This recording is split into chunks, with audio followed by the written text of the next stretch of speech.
بسم اللہ الرحمن الرحیم۔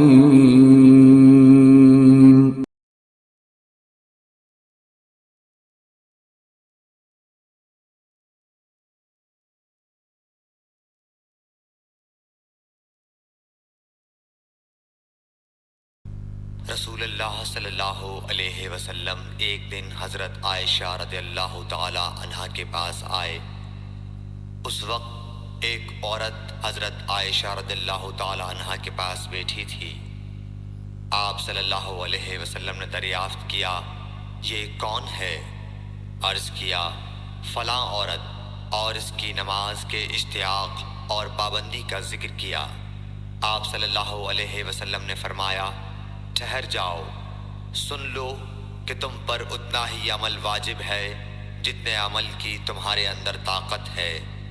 اللہ کی قسم، ثواب دینے سے اللہ نہیں اکتاتا، مگر تم عمل کرتے کرتے اکتا جاؤ گے، اور اللہ کو دین کا وہی عمل زیادہ پسند ہے جس کی ہمیشہ پابندی کی جا سکے، اور انسان بغیر اکتائے اسے انجام دے۔ صحیح بخاری حدیث نمبر 43۔ رسول اللہ صلی اللہ علیہ وسلم نے فرمایا، جس شخص نے لا الہ الا اللہ کہہ لیا اور اس کے دل میں جو برابر بھی ایمان ہے تو وہ ایک نہ ایک دن دوزخ سے ضرور نکلے گا، اور دوزخ سے وہ شخص بھی ضرور نکلے گا جس نے کلمہ پڑھا اور اس کے دل میں گیہوں کے دانے برابر خیر ہے، اور دوزخ سے وہ بھی نکلے گا جس نے کلمہ پڑھا اور اس کے دل میں ایک ذرہ برابر بھی خیر ہے۔ صحیح بخاری حدیث نمبر 44۔ ایک یہودی نے حضرت عمر بن خطاب رضی اللہ تعالیٰ عنہ سے کہا کہ اے امیر المومنین، تمہاری کتاب قرآن میں ایک آیت ہے جسے تم پڑھتے ہو، اگر وہ ہم یہودیوں پر نازل ہوتی تو ہم اس کے نزول کے دن کو یوم عید بنا لیتے۔ آپ نے پوچھا، وہ کون سی آیت ہے؟ اس نے جواب دیا، سورہ مائدہ کی یہ آیت کہ آج میں نے تمہارے دین کو مکمل کر دیا اور اپنی نعمت تم پر تمام کر دی اور تمہارے لیے دین اسلام پسند کیا۔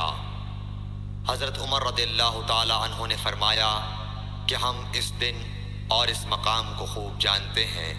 جب یہ آیت رسول اللہ صلی اللہ علیہ وسلم پر نازل ہوئی، اس وقت آپ صلی اللہ علیہ وسلم عرفات میں جمعے کے دن کھڑے ہوئے تھے۔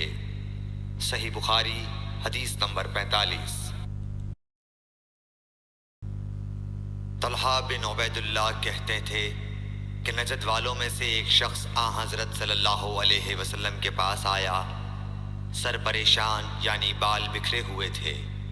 ہم اس کی آواز کی بنبناہٹ سنتے تھے اور ہم سمجھ نہیں پا رہے تھے کہ وہ کیا کہہ رہا ہے، یہاں تک کہ وہ نزدیک آن پہنچا جب معلوم ہوا کہ وہ اسلام کے بارے میں پوچھ رہا ہے۔ حضرت صلی اللہ علیہ وسلم نے فرمایا کہ اسلام دن رات میں 5 نمازیں پڑھنا ہے۔ اس نے کہا، بس اس کے سوا تو اور کوئی نماز مجھ پر نہیں۔ آپ نے فرمایا، نہیں، مگر تو نفل پڑھے تو اور بات ہے۔ حضرت صلی اللہ علیہ وسلم نے فرمایا، اور رمضان کے روزے رکھنا۔ اس نے کہا، اور تو کوئی روزہ مجھ پر نہیں ہے۔ آپ نے فرمایا، نہیں، مگر تو نفل روزے رکھے تو اور بات ہے۔ طلحہ نے کہا، اور حضرت صلی اللہ علیہ وسلم نے اس زکوٰۃ کا بیان کیا۔ وہ کہنے لگا کہ بس اور کوئی صدقہ مجھ پر نہیں ہے۔ آپ نے فرمایا، نہیں، مگر یہ کہ تو نفل صدقہ دے تو اور بات ہے۔ پھر وہ شخص پیٹھ موڑ کر چلا گیا، یوں کہتا جاتا تھا، قسم خدا کی میں نہ اس سے بڑھاؤں گا نہ گھٹاؤں گا۔ حضرت صلی اللہ علیہ وسلم نے فرمایا، اگر یہ سچا ہے تو اپنی مراد کو پہنچ گیا۔ صحیح بخاری حدیث نمبر 46۔ حضرت صلی اللہ علیہ وسلم نے فرمایا، جو کوئی ایمان رکھ کر اور ثواب کی نیت سے کسی مسلمان کے جنازے کے ساتھ جائے اور نماز اور دفن سے فراغت ہونے تک اس کے ساتھ رہے تو وہ 2 قرات ثواب لے کر لوٹے گا۔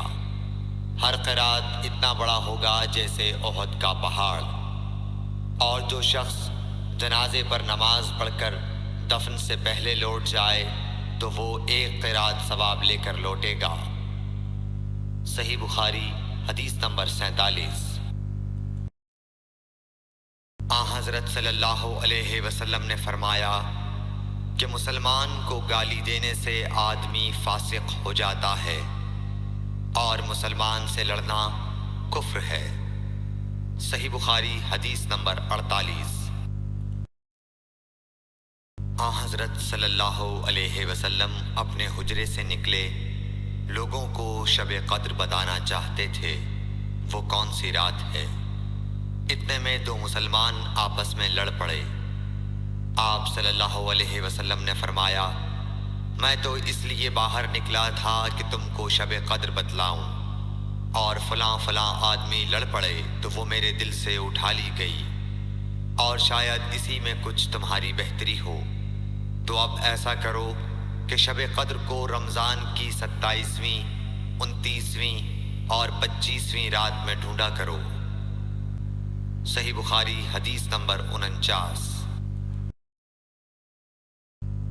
ایک دن حضرت صلی اللہ علیہ وسلم لوگوں میں تشریف فرما تھے کہ آپ کے پاس ایک شخص آیا اور پوچھنے لگا کہ ایمان کسے کہتے ہیں۔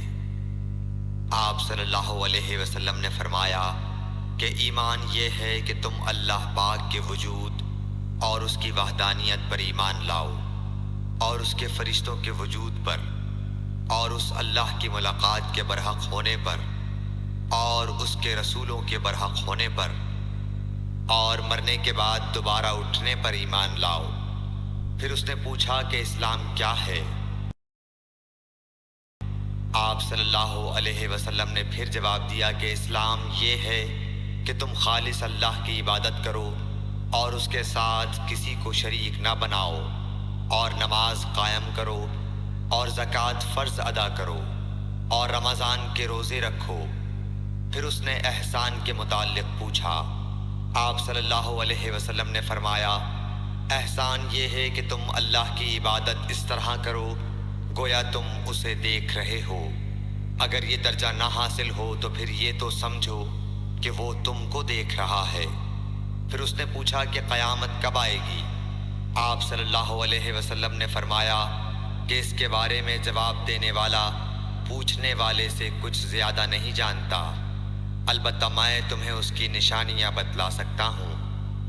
وہ یہ ہیں کہ جب لونڈی اپنے آقا کو جنے گی، اور جب سیاہ اونٹوں کے چرانے والے دیہاتی لوگ ترقی کرتے کرتے مکانات کی تعمیر میں ایک دوسرے سے بازی لے جانے کی کوشش کریں گے، یاد رکھو قیامت کا علم ان 5 چیزوں میں ہے جن کو اللہ کے سوا کوئی نہیں جانتا۔ پھر آپ صلی اللہ علیہ وسلم نے یہ آیت پڑھی کہ اللہ ہی کو قیامت کا علم ہے کہ وہ کب ہوگی۔ پھر وہ پوچھنے والا پیٹھ پھیر کر جانے لگا۔ آپ نے فرمایا کہ اسے واپس بلا کر لاؤ۔ لوگ دوڑ پڑے مگر وہ کہیں نظر نہیں آیا۔ آپ صلی اللہ علیہ وسلم نے فرمایا کہ یہ جبرائیل علیہ السلام تھے جو لوگوں کو ان کا دین سکھانے آئے تھے۔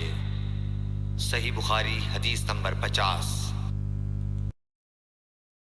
بلغ العلا بکمال